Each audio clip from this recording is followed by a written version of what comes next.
Jamal mengusap sepintas getah yang mengalir berwarna kemerahan. Ia yakin temannya itu menyusup ke dalam batang pohon aren itu. Dan seseorang tanpa sengaja melemparkan linggisnya dan menghujam ke dalam pohon itu.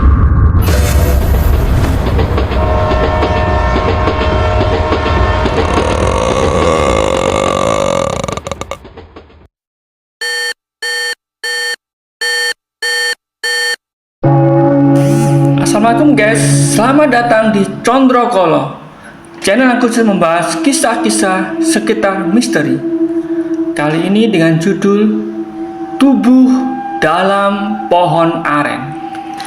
Oke guys, seperti biasanya bagi kamu yang belum subscribe, mohon dibantu subscribe ya, biar aku lebih semangat lagi. Oke, langsung aja kita mulai. Saat itu kira-kira pukul 7 malam. Aku kebetulan berhenti di sebuah warung kopi di daerah Kertajaya. Saat itu udara cukup dingin, maklum hujan gerimis yang tak kunjung berhenti dari siang tadi. Ada sekitar 6 orang yang duduk bersantai menikmati kopi, sementara di pinggir jalan di depan warung kopi kulihat seorang laki tua berdiri bersandar pada sebuah pohon. Di pundaknya terpikul 2 karung jipang yang masih cukup banyak. Aku melambaikan tangan memanggil beliau untuk membeli sepelatik jipang darinya. Ada rasa kasihan yang besar mendorongku untuk membeli jipang dan mengajaknya berteduh di warung sambil menikmati secangkir kopi hitam. "Beli jipang mas?" serunya. "Iya," jawabku. Lelaki tua itu mengambil jipang, tapi aku menampiknya dulu. Aku mengajak beliau meminum secangkir kopi dan beberapa pisang goreng yang masih panas. Beliau tak keberatan, dengan sopan ia duduk di depanku. Kemudian aku memberinya uang 100.000. Lelaki tua itu awalnya menolak, tapi karena kupaksa akhirnya beliau bersedia. Oh ya guys, lelaki tua ini bernama Pak Jamali. Beliau berasal dari Lamongan di daerah seberang Bengawan Solo. Hal yang menarik dari beliau, saat aku ngobrol perihal ditemukannya kerangka manusia di dalam pohon aren, beliau tersenyum getir dan berkata lirih, "Hal seperti itu dulu hal biasa mas. Di daerah saya ada ilmunya," katanya datar. Aku penasaran memintakannya padaku. Sepintas ia tampak keberatan. Namun kemudian ia menarik nafas halus dan memulai ceritanya. Dulu saat ia muda, ia berguru pada seorang guru yang mumpuni. Gurunya itu tinggal di daerah terpencil di puncak bukit yang gersang. Hanya ada beberapa pohon tua yang hidup, dan rumah gurunya ada di bawah pohon randu alas yang cukup besar, sangat besar, sampai jika 2 orang merentangkan kedua tangan masih kurang jauh untuk sampai pada ujung batangnya. Di bawah pohon ini juga ada sumur tua. Kata Ki Semedi, guru saya, umur sumur ini sudah ratusan tahun mas, dan ia masih mengeluarkan air meski tidak banyak. Tapi airnya cukup jernih mas. Bila diminum rasanya cukup segar. Padahal bukit ini sangat gersang mas. Sepanjang tahun yang hidup hanya rumput dan semak belukar. Beberapa pohon tua itu pun selalu tampak merangas. Hanya pohon randu alas Ki Semedi yang tampak segar. Di bukit ini yang tinggal hanya guru saya. Tidak ada orang lain. Penduduk desa datang kemari hanya bila ada hajat saja. Oh ya guys, guru Pak Jamali ini adalah seorang dukun mumpuni. Jadi siapapun yang datang padanya pasti ia lain, baik yang punya hajat baik ataupun buruk. Terlebih bila itu yang meminta tolong adalah muridnya sendiri. Dan yang kurang baiknya guys, banyak yang menjadi muridnya itu adalah kalangan dari dunia hitam, pencuri, perampok, dan macam-macam. Tak mempermasalahkannya, bila ada yang minta pasti ia berikan ilmunya. Tapi berhasil dan tidak itu tergantung kuatnya keinginan mereka untuk memiliki ilmu tersebut. Dan salah satu muridnya, Hadi Guna, teman Pak Jamal ini, meminta ilmu ajian maling celuring padanya. Saat itu guys, Pak Jamali juga menginginkannya. "Hidup saya sangat susah mas. Di masa gestok PKI, sulit sekali cari penghidupan. Saya tergiur ajakan Hadi Guno. Hanya dengan ilmu ajian maling curi kita dapat curi uang yang banyak. curi harta tuan tanah mas, bagi sebagian untuk orang miskin untuk mengurangi dosa, kata Hadi Guna pada saya. Saya mengingatkannya saat itu. Kami langsung minta pada Ki Sumedi ajian tersebut. Beliau mengangguk dan menyutujinya. Tetapi syaratnya cukup berat. Jadi guys, kata Pak Jamal ini, ajian maling celur ini punya 3 ajian kanuragan. Yang pertama ajian sirep, menidurkan orang. Yang kedua ajian kijang mas, lari cepat angin. Dan yang ketiga yang paling purna, ajian nyusup, bersembunyi di dalam pohon. Dan semua ini tidak bisa diperoleh kecuali dengan laku yang berat. Jadi guys, syarat ilmu hitam ini cukup berat. Yang pertama, keduanya harus menjalani puasa mutih dan pati geni selama 41 hari. Puasa ini mengharuskan keduanya hanya makan sekali setiap pukul 12 malam, hanya dengan nasi putih saja. Dan keduanya harus tinggal di bilik melakukan teman-teman sepanjang hari tanpa penerangan sedikitpun. Syarat yang kedua harus mencuri tali pocong dan kuku mayat yang masih gadis atau pejaga yang mati di malam Jumat Kliwon. Dan syarat yang ketiga, keduanya harus bersemedi di Sendang Sentono, sebuah sendang yang ada di bawah bukit yang airnya tersambung dengan aliran Bengawan Solo. Mereka harus bersemedi dengan tubuh separuh terendam air, tak boleh bergerak sampai persembahan tersebut diterima oleh Ki Ageng Manikbaya, penguasa sendang tersebut. Jadi guys, karena sudah mantap keduanya menerima persyaratan tersebut, syarat yang pertama tak begitu berat bagi keduanya. Mereka sudah sering melakukan lauku seperti ini. Hanya saja di akhir ritual ini yang cukup berat. Jadi guys, menurut Pak Jamali, di hari pertama ritual ini hanya terasa hening dan kosong karena kondisi yang gelap gulita dan sunyi, tanpa suara.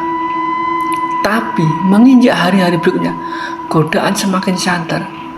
Dari terdengar suara-suara gamelan sampai isak tangis wanita yang menyayat hati. Suara-suara binatang buas cukup keras terdengar. Bahkan di penghujung akhir, Pak Jamil merasa ada seekor buaya yang menggigit-gigit dan menjilat bajunya. Buaya-buaya itu terasa dekat sekali, bahkan terasa melingkar di tubuhnya. Hal ini tidak pernah terjadi sebelumnya. Dan hal paling mengagetkan, tiba-tiba seakan keduanya melihat ruangan itu menjadi terang benderang dengan nyala api obor. Sementara 4 orang wanita cantik bergelait manja pada keduanya. Mereka tersenyum genit, penuh pesona, menari dan menjumbunya. Hadi Guna, teman Pak Jamali, tak kuasa menahannya. Ia hendak berdiri, tapi Pak Jamli menarik tangannya sambil melampaukan mantra-mantra lebih keras. Lebih keras lagi. Benar juga guys, saat itu tubuh Hadi Guna yang goyah sedikit langsung saja membuat tubuh wanita di depannya berubah jadi buaya putih dengan mulut yang menganga lebar. Keringat dingin mengucur deras di dahi Hadi Guna.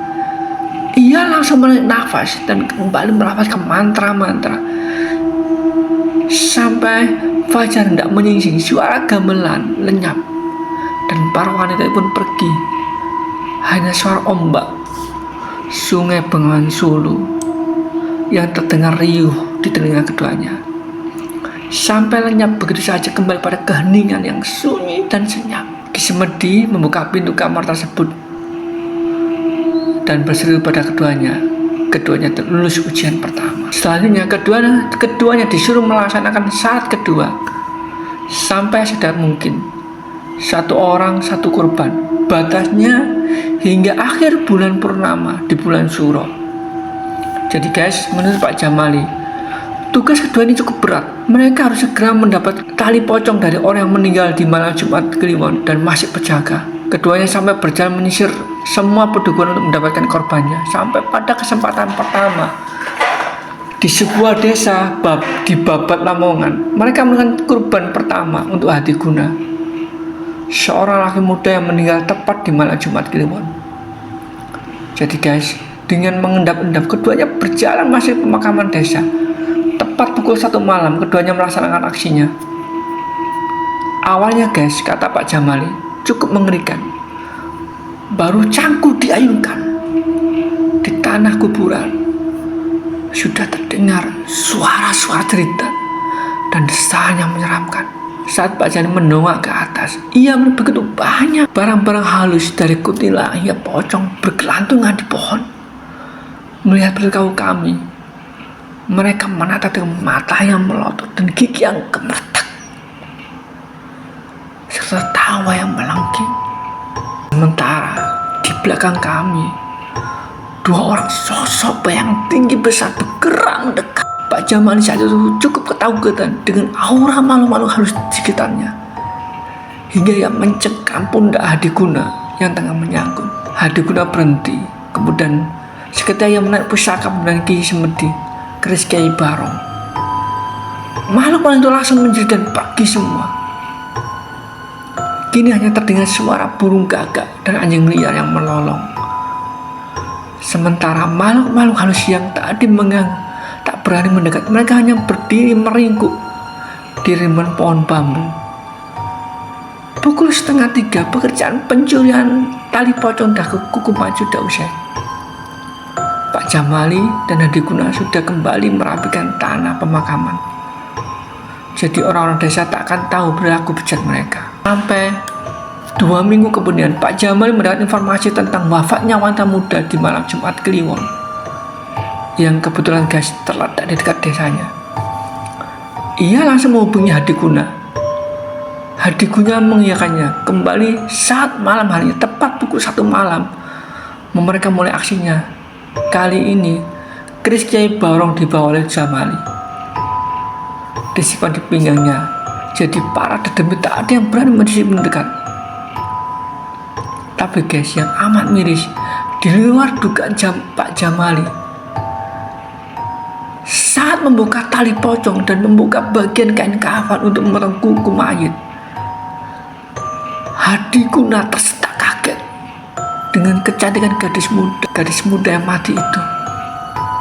Tanpa pikir panjang, selesai memotong kuku, tangan gadis itu, Hadiguna yang tak bisa menahan nafsunya menyentuh mayat gadis itu. Jangan, suruh Pak Jamali. Hadiguna malah menjawab dengan nada penuh amarah, "Udah diam, jangan banyak bacot, tak pukul sekali kau. Tahu rasa kamu." Pak Jamal yang mendengar bentakan rekannya terdiam seribu bahasa. Setelah menyelesaikan bahasanya, ia langsung naik dan bersuruh pada Jamali untuk merapikan pemakaman. Saat itu guys, Pak Jamali tak banyak bicara, langsung merapikan kembali lubang pemakaman dengan menimpa dengan tanah galian makam. Namun sesaat ia melihat tubuh gadis muda itu, ia seakan melihat wajah gadis itu menangis dengan air mata yang berbinar menatap Pak Jamal dengan tatapan penuh ibah dan kebencian sambil berkata lirih, "Kamu iblis, tunggu pembalasanku." Pak Jamal yang terkaget terhuyung ke belakang, mau roboh ke tanah. Untung tubuhnya disenggol oleh Hadiguna. "Kau ini ada ajali," gerutu Hadiguna yang langsung dengan cepat menimbun lubang pemakaman itu sampai rapi. Tepat pukul 3 dini hari, keduanya pergi meninggalkan area pemakaman, langsung menuju ke rumah Ki Semedi. Sampai di sana, Ki Semedi menyuruh keduanya beristirahat. Sampai tepat pukul 10 malam, mereka berjalan berlahan menuju Sendang Sentono. Di arah Sendang ini tumbuh pohon beringin yang cukup lebat, akar-akarnya cukup besar. Sebagian akar masuk ke dalam area Sendang, sebagian dan sebagiannya keluar dari arah Sendang, menyembul di atas bagian-bagian yang berair. Ada yang bagian yang melihat meja. Ki Semedi menaruh 2 buah engkung ayam hitam dan darah segarnya, serta untian tabungan bunga taman. Sementara tali pocong dan kuku mayit yang mereka letakkan di tengahnya. Pak Jamali dan Hadiguna disuruh bersemedi hingga separuh badannya terendam air sendang. Mereka harus membaca lafaz-lafaz mantra yang diberikan oleh Ki Semedi. Lama tak tampak suatu apapun. Sampai tengah malam, angin bertiup cukup kencang. Tiba-tiba datang rombongan prajurit dengan tubuh separuh manusia, separuh buaya. Di atasnya dia mau tandu seorang laki muda dengan tubuh kekar. Dari atas tandu, dia turun dan berjalan menuju persembahan Pak Jamali dan Hadikuna. Kemudian dia memakannya dengan lahap. Di pinggir sendang, Ki Semedi menunduk, memberikan hormat padanya, memperkenalkan dua orang muridnya. Ki Ageng Manikbaya tersenyum dan mendekati keduanya. Ia memberikan sebuah gelang pohon beringin. Di gelang ia masukkan tali pocong dan kukuh ke dalamnya. Sementara guys, tiba-tiba muncul sukma lelaki muda dan wanita muda pemilik kuku dan tali pocong tersebut. Dengan tubuh gemetar, ia meringkuk menurut perintah Ki Ageng Manikbaya. Keduanya hilang berubah menjadi asap memasuki gelang-gelang tersebut. Tapi anehnya guys, gelang yang berisi sukma perempuan itu tidak diberi pada Pak Jamali, tapi diberikan pada Hadikuna.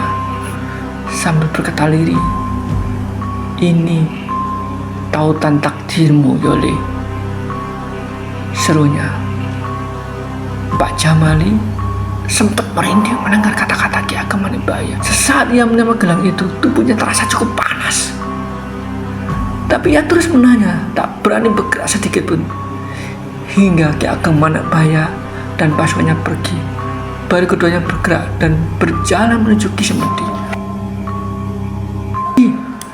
Ki, sudah sempurna ilmu kita, seru mereka berdua kepadanya. Sudah, serunya. Tapi hal yang paling penting, ingat pantangannya. Jangan sampai kalian bersetubuh dengan wanita yang masih haid. Dan tiap malam suruh kalian harus larung secaci unceng ayam hitam di sendang ini untuk Ki Ageng Manikbaya. Yang terakhir, tubuh kalian akan lumpuh bila terkena pukulan bambu kuning dengan tunas kembar. Bila ingin terlepas dengan ajian ini, kalian bisa membuang gelang itu ke dalam sendang. Tapi karma dari tindakan kalian ini tak bisa serta-merta hilang begitu saja. Ini semua sesuai dengan keinginan kalian berdua. Takdir yang kalian pilih untuk dijalani. Aku hanya menunjukkan jalannya saja. Kalian tak boleh menyalahkanku. Iya Ki, kami paham. Dari awal Ki Semedi sudah memberitahu kami konsekuensi dari ajian ini. Jadi guys, menurut Pak Jamali, ajian ini memang cukup ampuh. Ia dan Hadikuna berhasil melalang buana di dunia hitam. Tak ada seorang pun yang mampu menyentuh keduanya. Bahkan aparat pun tak bisa berkutik. Di awal-awal mas, serunya, memang kami berdua masih sering memberi pada orang-orang miskin. Tapi semakin lama kita semakin kendor. Tak lagi peduli dengan orang-orang sekitar kita, hanya pesta pora yang mengundang kami berdua. Dan mas tahu kenapa demikian, serunya dengan nada parau padaku. Jadi guys, kata Pak Jamal, ajian memang cukup ampuh, tetapi bebannya cukup berat. Ia hampir tak bisa tidur. Setiap tertidur, bayangan sukma lelaki muda itu terus menghantuinya. Ia berteriak-teriak dan memaki-maki. Kadang ia berubah wujud menjadi sosok malu yang sangat menyeramkan, yang tanpa berkata sedikit pun ia langsung mencekik lehernya. Sekalipun itu tak menyakitkan, ketika ia tak membuka mata, bayangan semua itu pasti menghilang. Tapi hal itu terus terjadi. sepanjang hidup saya tak bisa tidur, Mas. Saya tersiksa. Hidup saya tersiksa. Saya tak mampu. Makanya, Mas, kita lari ke pesta-pesta sampai mabuk berat. Jadi karena itu kita lupa dengan awal-awal kita untuk membantu orang yang tidak punya. Kami semakin hanyut dalam pesta pora yang tiada berhenti. Jadi guys, karena hal itu, sampai suatu ketika Pak Jamal ini tak mampu menanggung beban ajian ini. Ia terpaksa melepas ajian ini dengan membuang gelang itu ke dalam sendang Sentono. Kawannya Hadiguna sempat marah. Ia memukulinya. Saya dipukuli, Mas. Ini lihat tangan saya, Mas. Sampai seperti ini. Bila tak ada kisah seperti mungkin saya sudah tewas. Tapi Mas, karma ini memang tak mudah diputuskan. Semua harta yang saya peroleh dari mencuri dengan cepat hilang begitu saja, seakan tak berwujud. Sementara tak ada seorang wanita pun yang bersedia saya nikahi. Sebab semua istri saya pergi meninggalkan saya. Ada yang meninggal, ada yang minta cerai, karena mereka bilang ada makhluk halus yang mengganggu mereka setiap hari. Dan itu seorang lelaki muda dengan tubuh separuh buaya. Saya tak bisa menepisnya, karena itu adalah sukma yang telah saya ikat untuk ajian maling ceruring. Sampai saya seperti ini, Mas, hidup sebatang kara. Tak ada seorang pun yang berkenan sama saya. Keluarga saya, Mas, ya serumah itu yang terus mengganggu kehidupanku. Suruh Pak Jamal dengan nada getir. Saat aku tanyakan beliau Hadiguna, ia berkata pelan. Mungkin dia ada benarnya. Setidaknya ia hidup dengan berpesta pora sepanjang hidupnya, Mas. Meski saat itu ia datang menipuku dengan memberikan segembok uang. Saat itu saya sudah luntang-lantung, Mas, hanya tinggal di gubuk reot di daerah Bunga, dekat pesantren. Hadiguna datang, ia masih tampak gagah. Sambil minta maaf untuk kejadian Sendang Sentono saat itu, ia berkata, kayaknya masnya telah habis. Nilu, gadis muda yang ia perkosa jasanya itu, berkata bahwa Ki Ageng Manikbaya sudah merestuinya. Aku akan menjadi budaknya sesaat masa-masa yang kelam ini datang padaku. Aku merasa ia dekat, dan itu sebentar lagi. Dengan amarah dan mata yang berlinang, Hadiguna berkata padaku, bangsat Li, celaka aku. Aku kelupaan. Beberapa hari yang lalu aku mendapati pelacur langgananku. Dia masih haid. Setan ini, si Nilu ini sekarang berani menggangguku terang-terangan. Dia terus menggangguku. Untung aku masih punya ini Kiai Barong.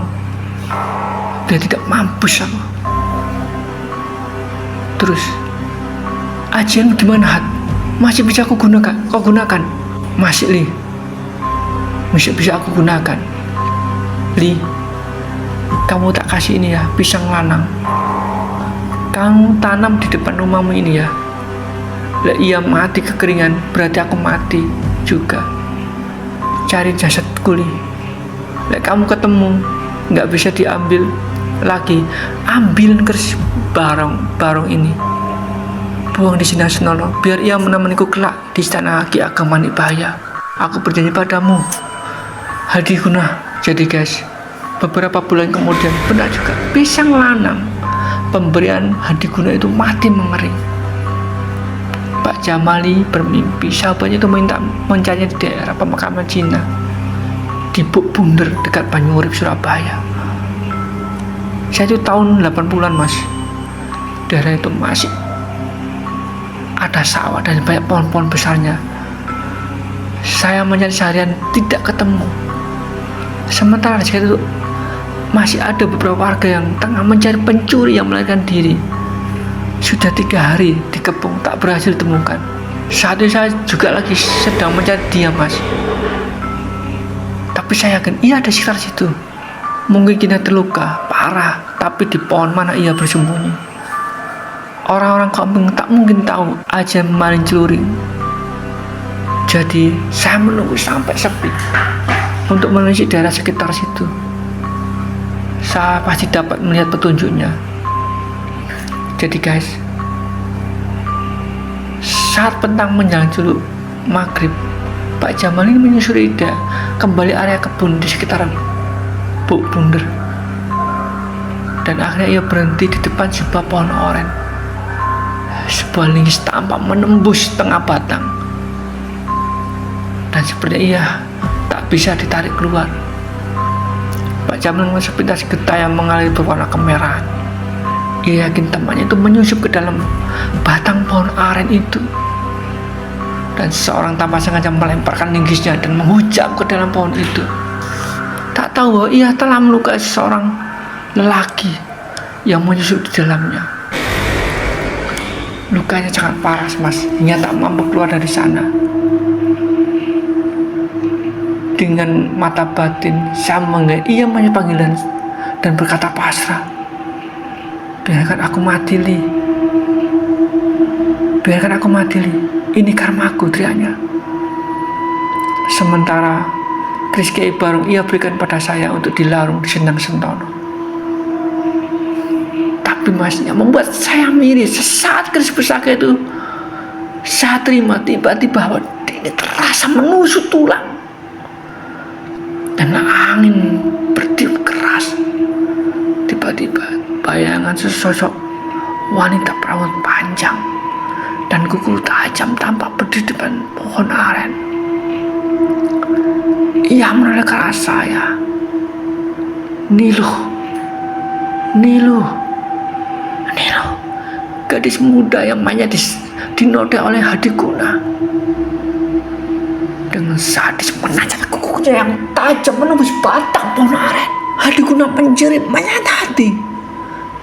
Tapi wanita itu tertawa melengking kegirangan dengan baju putih yang berkobar dan wajah yang menyeramkan.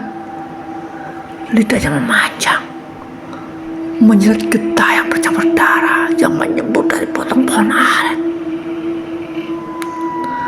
Saya ketakutan dan merinding berjalan-jalan ke belakang. Terhanya saya tak mau melihat pemandangan itu, mas. Saya berbalik dan berjalan lurus, berlari cepat menyeberangi lebatnya rumput-rumput gajah yang sangat lebat setinggi kepala saya, hingga tanpa sadar saya terjatuh di bawah pohon asem tua. Dalam kondisi setengah sadar, saya melihat Ki Semedi menatap saya hambar dan berkata lirih, biar aku yang melarung keris ini, Le. Kamu jangan pernah menjalan kaki lagi di desamu. Cukuplah hidup dengan penderitaanmu. Ia memberi saya sebuah cincin merah delima dan hilang begitu saja. Esok hari saya ditolong oleh seorang bocah penggembala kambing. Saat itu saya minum air putih bernyanyi dan saya duduk di bawah pohon asem. Lama saya duduk termangu di situ, mas. Dan anak itu berlalu pergi begitu saja.